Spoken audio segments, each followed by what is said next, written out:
Hi everyone, this is my first video talking and I do apologize if there are any issues with it. I'm trying out something new. So FromSoft finally dropped the Shadow of the Erdtree trailer and with it a huge amount of new information.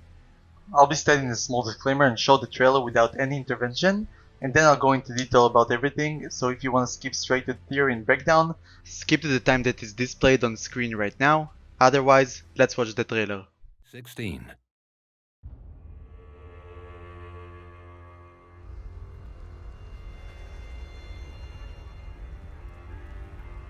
Pure and radiant, he wields love to shrive clean the hearts of men.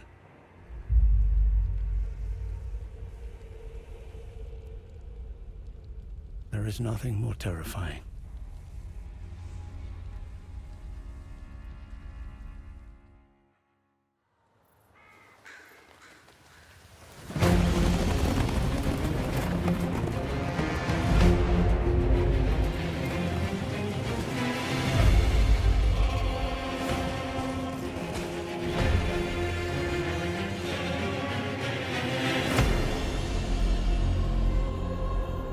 In that forsaken place,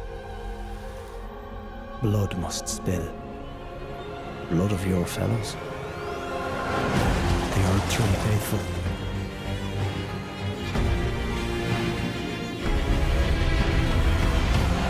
They were never saints. They just happened to be on the losing side of a war.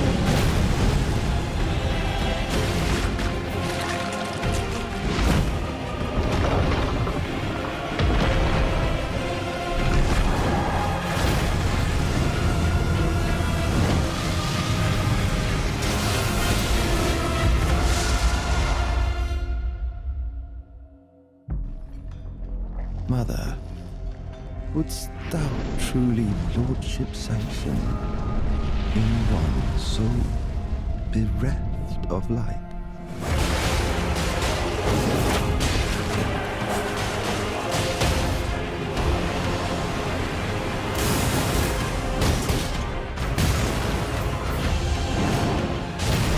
I presume you, too, are keen to know just what kind Mikola is doing here.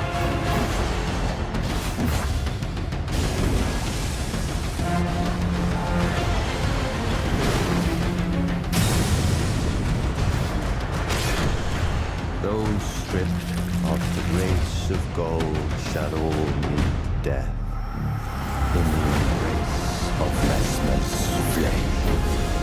Come now, touch the withered arm, and travel to the realm of shadow.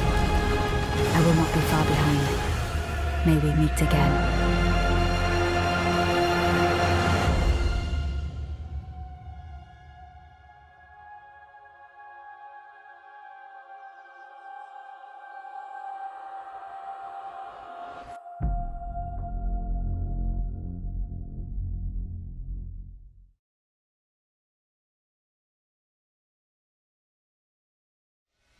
In this video, I'll do my best to break down everything I found interesting. I will go into speculations and obviously some of my theories will probably be totally false, but I will try to dissect it to the best of my knowledge. Also, as you can tell by my accent, I'm not a native English speaker, so I do apologize for any grammar or pronunciation issues.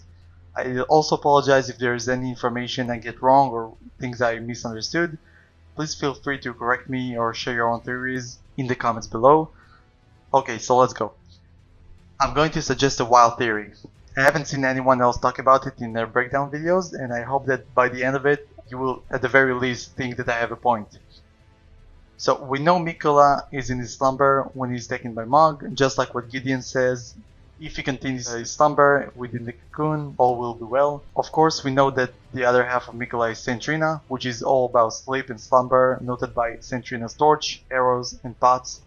We also see Mesmer in the trailer, which is a new character we've never heard about, and that is contrasting itself by saying that we are not fit to be Elden Lords because we lack the golden light, and yet he has a serpent with two heads, dragon wings, red flame, which is associated with Rykard, Mog, and the fire giant, and the flame also has thorn-like shapes coming out of it, like the fire monks use, all of which are opposing sides of the Erdtree. which is basically 100 times more lacking to be an Elven Lord for the Golden Order, which means he says it mockingly. I'd argue that you can also hear it in his voice. Mother, wouldst thou truly lordship sanction in one so bereft of light? Furthermore, we can see drapes or veils over the shadow tree in the trailer. They seem to be constantly there and are very similar to the drapes that are found in Marika's bedchamber gravesite. I don't know if you know where I'm going with this, but I'm just gonna throw it out there. I believe Marika is in a nightmare, and both Mikola and the new Elden Lord travel into this dream. I know, let me explain. The drapes over the shadow tree can symbolize us being in Marika's bedchamber. The ceiling of her bedchamber is being reflected as the sky in the nightmare. Why do I keep saying nightmare? Because Mesmer is literally the worst thing Marika can dream about. I'm not sure whether he's a real person or if he's a figment of her imagination, incarnated in her nightmare, but this is why he's the worst.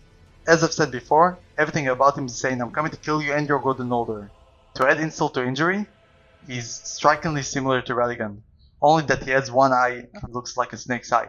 Note that his left eye is closed, which could be reference to both Mog and Melina. Mog, which is an obvious nightmare of itself for Queen Marika, and Melina, who is presumably the Glowmite Queen, a character Marika feared would take her place, which is allegedly why she sent Malekith to kill her and take the Rune of Death. From our perspective, Mesmer looks really cool, right? But from Marika's perspective, absolutely terrifying. In his interview, Miyazaki states that the Land of Shadow we travel to technically occupies the same space as the Land Between, but is physically disconnected. He also says that another axis of the story is Queen Marika and what she did in the Land of Shadow, and what led Mikola to follow her there. Now, I admit, I have no idea what Marika did in the Land of Shadow, or Nightmare as I call it, and I don't know why would Mikola follow her. I do know that Mikola is known to help people. He wants to help Godwyn find true death, the Albinurics, and the Unwanted, like the Miss Bagalin, to find a new home, Malenia to cure her Scarlet Rot, and for some reason Mikola's needle can help us get rid of the Frenzied Flame. Could he be trying to help Marika, his own mother, to get out of this nightmare? Also, just like many greater and better lore content creators than me have said, it looks like the Erdtree is being choked by a different black tree. Could this be a representation of Marika being taken down by this nightmare? I do have to add one quick thing to this whole thing. I don't think that Marika is simply in a nightmare and when she wakes up it's all back to normal. I feel like this nightmare possesses a real threat to everyone in the Lands Between. Maybe Mesmer will take hold of her if he isn't defeated. Maybe Mikola needs us to help him fight since he isn't a fighter himself. In the Lands Between, he had Malenia to whoop anyone's ass, but in the Lands of Shadow, he only has us. Now, I will not ignore the obvious plot holes I can see with my theory. Why the hell is Marika dreaming? Last time we saw her, she was at best a very fragile container for the Elden Ring. We mended the ring, but I never saw her look any better. At worst, of course, she either gets Thanos snapped or Oogwayed away. I honestly can't explain it unless the DLC builds off of one of the regular Mend the Elden Ring endings, and Marika is basically back to her normal self. Another really weak point I want to add to my argument is that I was looking for the meaning of 3 snakes on Google. The reason I did is because the collector's edition box you can see 2 snake heads connected by their body, obviously symbolizing the snake Mesmer has on him, and a third snake alone between them, which I think symbolizes Mesmer himself, having a snake eye. Anyways, when I looked it up, I shit you not, the search came up talking about the meaning of 3 snakes in dreams. 3 snakes in dreams. I opened it up and it says, the appearance of 3 snakes in a dream can signify a period of intense transformation in your life. It may be a sign that you are about to undergo a profound healing process as you let go of old habits and beliefs that no longer serve you. This is literally where Marika is right now. I know what you're gonna say. You're really clutching at straws trying to convince us with zodiac signs, and I would honestly say the same. Man, I hate zodiac signs. But what if FromSoft drew inspiration from it? It does fit very well with dreams, the concept of snakes in Elden Ring, and the whole story of the DLC. So this is my crazy theory. I will now move on to note everything I found interesting in the amazing trailer we got. So the opening shot is of someone looking at Mikola's cocoon in Mogwyn's palace, and someone describing Mikola to us, finally confirming why Malenia said the following, as stated by the description of her home. Quote, my brother will keep his promise. He possesses the wisdom, the allure of a god. He is the most fearsome Empyrean of all. Also remember this character standing here. That will be important later. You can now see us, the Tarnished, following Mikla's exact trail from the DLC picture, riding on Turn just like it did. We then get a beautiful shot of the Shadow Tree, which could either be two individual trees, one being the Erdtree and the other choking him, or it could be the Halic Tree. Above it we can see the drapes, just like in Marika's bedchambers. On the left we can see something that looks like Deathwood, and those wiggly pillars on the right side, remember those. We can also see the weird U-shaped church or building right under where the golden sap is pouring out. I honestly don't have any idea what's the meaning of this. Although I will point out that we have another angle of this view from the wallpaper shot of the DLC, and we can see that the same building is not directly under where the golden sap is pouring, so it might be unrelated. In the next shot we can see some new armor and what looks to be Mikla's rune based on the similarity between the rune of the Unborn, Malenia's rune, Rykard's, Radan runes, and this one. I don't think this is the actual rune though. This looks like some sort of a pillar, and even resembles the tiny Erdtree that marks where our runes drop when we die, which never happened to me of course. In the next shot, we see this probably new NPC with a sick armor and a stunning greatsword. I don't have a lot to say about him or her besides the cape resembling the Rapture saddle armor. Remember those wiggly pillars? Here they are again. Notice there's one, another one broken in half, and another whole one behind it. The next shot looks like an enemy sleeping in a field of light purple flowers, which is Saint Trina's color, hence the sleeping. And it reminds me of Malenia's arena where there are many flowers as well. We then see a shot of a place that looks very much like Raya Lucaria, with all the bird cages around the room and the glintstone torches, although here again they are light purple, Saint Trina. I have seen many people state that this character resembles the character from the Carian inverted statue, and I have to say I agree. The only problem is that he doesn't have the flower around his neck, just like in the trailer. Here we can see what looks to be yet another new armor, which looks like it has two wings as a cape that are flapping as you ride Torrent, in a poison swap. Yep, a picture of a woman I'm thinking could be Saint Trina since she has this orb in her forehead and a very wavy hair just like she's portrayed in the Torch. Next to her is a man that we'll see soon under much worse circumstances. In this shot we see many pots hanging from the ceiling. Maybe this is where the pots are created from. Looks cool anyways and has the same blue tint like in Raya Lucaria. After watching Tarnished Archaeologist's video, he mentioned that this is a hydraulic device known to transfer water and lava I guess, and is still used today. I watched many of his videos, and although we have different opinions on this specific DLC, he is an absolute inspiration and I highly recommend watching his videos. This guy can spot things no one else can. And remember the squiggly pillars? Here they are. Tarnished Archaeologist says in his video that this gate resembles the gate from the ancient cities, if I understood him right.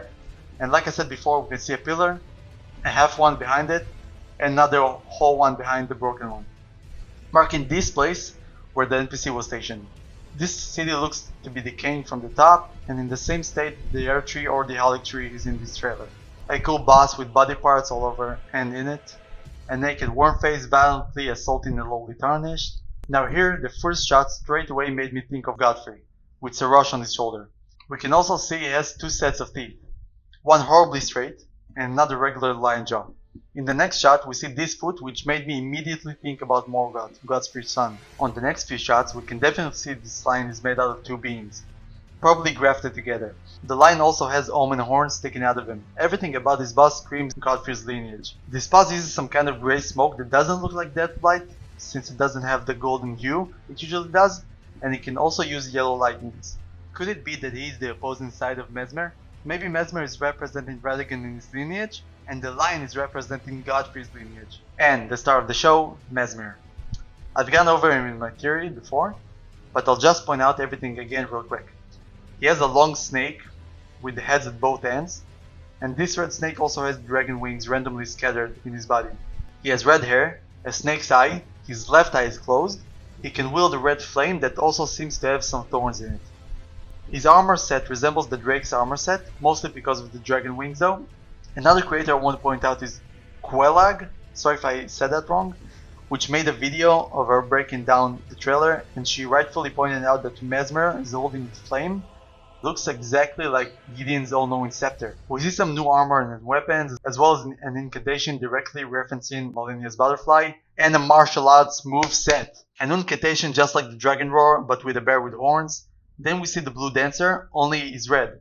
It may also be a she, but it definitely uses the same moves like Malenia's master, the blind swordsman, uses. The whole arena is glowing and there's this contrast between the red dancer and the luminant blue flowers. Also in the background we can see the ships, as was pointed out by both Kulag and Tarnished Archaeologist, and the latter stated that he thinks that this is how the Newman arrived in the lands between. Also, you can see there are like these big differences between the real world and the dream world. I think it also supports the fact that this is a dream, by the way. More bosses and an incantation we know we can get by the Steam photo that looks like Crucible incantations. This boss is very weird. My friend the Juggernaut on TikTok, check him out, he's amazing, pointed out to me that he looks albinoric, and I have to agree.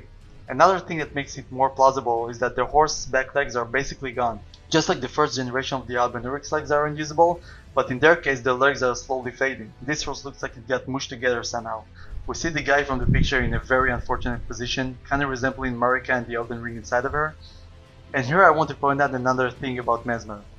When he says mother, I believe he is in fact talking about the most obvious candidate, which is Marika. I believe a lot of you know the fan theory about the three butterflies, the rod butterfly representing Malenia, the Nucent butterfly representing Nicola, and we also had a third smoldering butterfly that many people believed was representing Melina, but I always found that a bit odd. There are only three things that fire is in common with Melina that I can remember. 1. She's burning herself in the Forge of the Giants to burn away the thorns. 2. The Blade of Calling, her weapon of choice, states, "The one who walks alongside flame shall one day meet the road of destined death." And 3. She said she was burned and bodiless. This is all great, but it wasn't enough to completely tie her into this theory. But do you know who is a perfect candidate? Our boy Mesmer. The guy literally says Shall all meet death in the embrace of Mesmer's flame. while this whole section of the trailer is burning red with fire. He calls Marika mother, allegedly, and his name starts with an M. As we all know, Godspirit's and Marika's lineage names starts with a G, Radagon and Renala's lineage starts with an R, and Radagon and Marika's lineage starts with an N, meaning he's very well could be a sibling to Malenia and Nicola. The only problem I have with this theory is that I can't see any affliction that he has, except him being very hateful and very spaghetti looking, because Malenia has the rod, and Nicola has the eternal youth. So what does he have? There are obviously stupid theories that came up with or stumbled upon online, that Mesmer is Tanith and Rykard's child because she ate Rykard, but it doesn't make sense really because we can kill her instantly and that's it. Also, some say Mog did a thing with Nicola. I'm not gonna explain that anymore. Again, not plausible. We then see that's right, two Crucible Wings incantations, one looking similar to the regular Crucible Knight incantation that they use in game, and the other one looking like we can fly sideways. Remember the first shot of the trailer? I told you to remember the character. I believe that the person saying Come now, touch the withered arm. is the same person from that shot. Maybe it will make more sense like this. Come now, touch the withered arm and travel to the realm of shadow. I will not be far behind. May we meet again. The only problem is that I have honestly no idea who this could be.